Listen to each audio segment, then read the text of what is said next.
小魏婴对蓝忘机存有依恋，或者是对这个地方存有依恋。没有臭骂打人的流氓地痞，没有故意放狗咬人的店小二，没有外面凛冽的秋风，也没有早上挂在睫毛上的冰霜。这里的人都很好，除去爹娘外，再没有人对他这么好了，所以更不可以给他们添麻烦。他宁愿离开这个地方，离开这些人，也不愿让这个地方因为他的出现而被扰乱。魏婴、蓝忘机心里不是滋味的很，酸甜苦辣搅成一团，将小团子搂在怀里。真的，我洗衣服，哥哥。小团子被蓝忘机蹲下身搂在怀里，不知所措。蓝忘机一手捋着小团子的后背，一口揉着毛茸茸的脑袋。没关系，魏婴，没关系。小团子轻轻啊了一声。蓝忘机想起这时的小团子大概还不知自己的全名，顿了顿，改口道：阿英，没事了。怀中软软一团的小身子轻微地站立着，蓝忘机搂得又紧了几分。不善言辞的他只能尽力表达自己的意思。以后我护你。小团子睁大眼睛，鼻尖尽是檀香，被面前的哥哥抱在怀里，少年的手轻轻揉着他的头，捋顺他的后背，一下一下安抚着。小魏婴冰冷的手脚渐渐回暖，思维也渐渐从夷陵的冻土中破开缝隙。没事了，没事了。蓝忘机轻声哄着。他在短时间内快速适应了小团子是位无限的事实，且安抚手法逐渐熟练，但还是心疼得紧，因为他知道当年的小团子真实的经历了什么。小团子发现自从来了这里，自己好像一直被温言软语的哄着，不禁有些不好意思。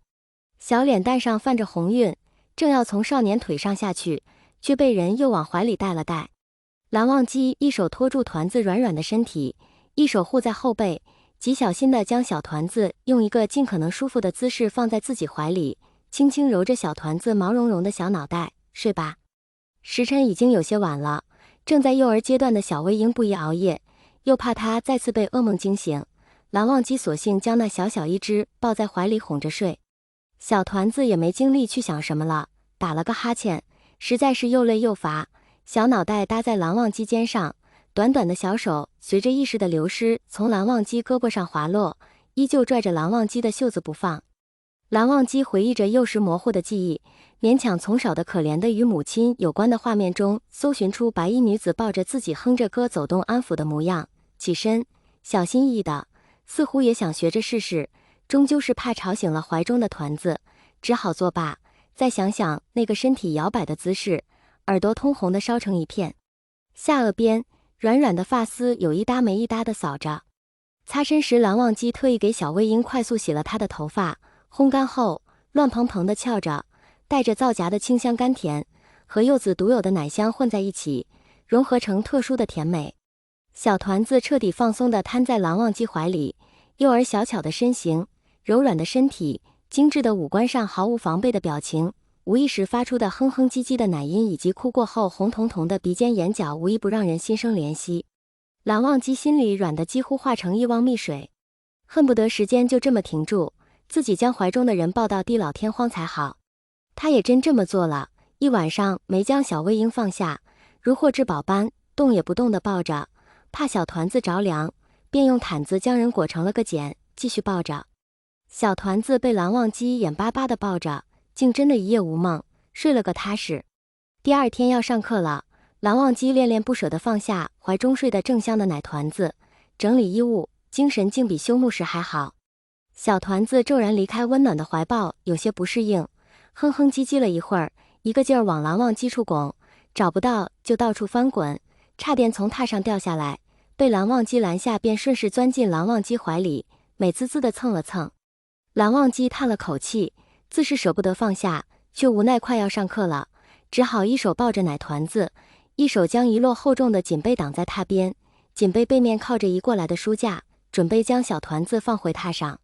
刚一松手，小团子就皱着鼻子，奶声奶气地叫了声娘亲，得不到回应。小团子皱了皱眉，不安地了一声，眼皮抖了抖，一双泛着水雾的大眼睛迷茫地看着面前的少年。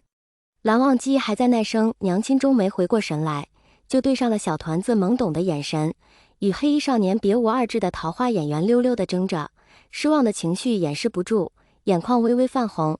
如果这奶团子头上长着兔耳，此刻肯定瞬间垂了下来。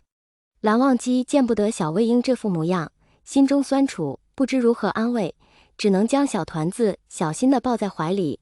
小团子似乎已经完全适应了蓝忘机，此刻得了委屈，把头埋进蓝忘机怀里，一言不发，动也不动。蓝忘机也不催他，也不说什么，只轻轻拍着他的背。半晌，小魏婴抬头对蓝忘机腼腆地笑了笑，蹭回榻，大眼睛滴溜溜地看着蓝忘机。蓝忘机挪开被子，给小魏婴检查了手臂的伤。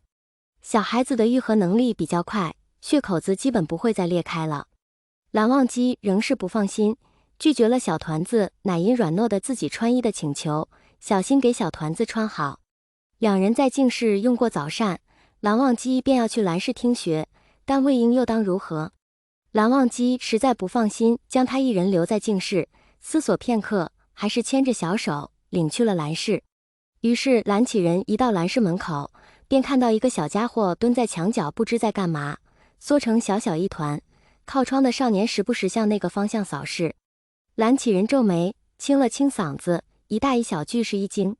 蓝忘机意识到自己分神，奈何蓝氏的熏香有提神醒目之效，对于幼子来言却是刺鼻。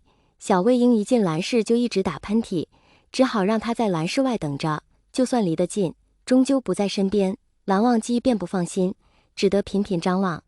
阿英，蓝启仁对小团子神色温和。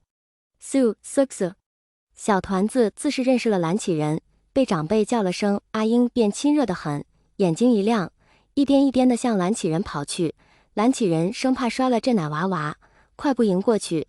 小团子一个没刹住，撞到了蓝启仁的腿，被蓝启仁抱了个满怀。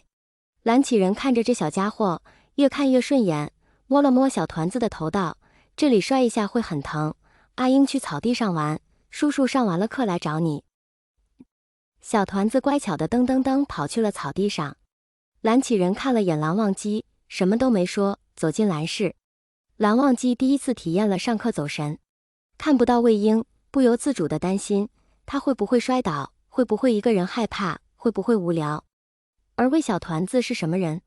在夷陵流浪过的崽子，断不可能是温室里的花朵，所谓关心则乱。然而蓝忘机的关心则乱也不是没有意义的。